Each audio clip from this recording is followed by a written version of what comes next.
Comstock, especially for continuing this important discussion on the security of our federal information systems. I would also like to thank our witnesses for being here today and to help us understand industry's best practices when it comes to cybersecurity. I look forward to hearing about lessons learned and how to apply those lessons to our federal systems to help prevent future cyber attacks. It is clear that our federal systems are not adequately protected.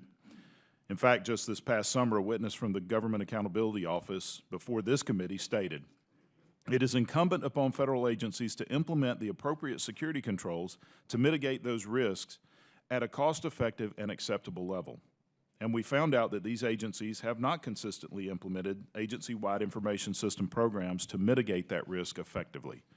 When I asked that same witness to grade our federal cybersecurity, he gave it a D.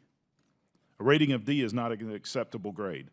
This administration owes it to the American people to significantly improve its deplorable standing in order to sufficiently protect government information and thereby our national security. This administration also needs to explain how it is protecting the American people's personal information. As I stated at the hearing this summer, the breach of data from the Office of Personnel Management is exactly why the Oversight Subcommittee that I chair continues to look into the collection of Americans' personal data through the website healthcare.gov. In fact, I am still waiting for complete answers from the administration to questions I posed in letters to the Office of Science and Technology Policy and the Centers for Medicare and Medicaid Services back in June. This administration has not sufficiently explained why it was ever necessary to identify or to indefinitely store Americans' personal data they submitted when logging into the healthcare.gov website, particularly those who did not end up enrolling.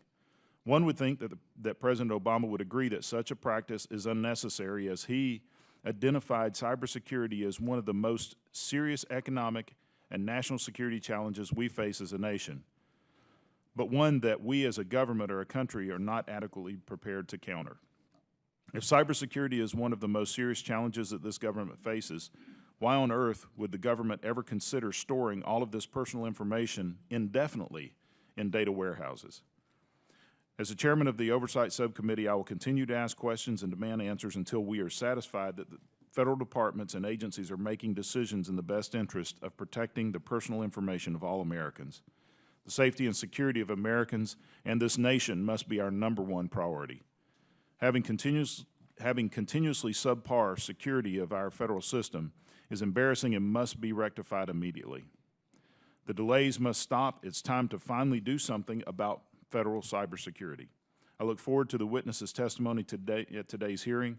I hope to learn more about the various industry best practices and lessons learned in hopes that it will shed light on what the government could and should be doing to protect our citizens from constantly evolving cyber threats. Madam Chairman, I yield back the balance of my time. Thank you, Chairman Loudermilk. And I now recognize the ranking member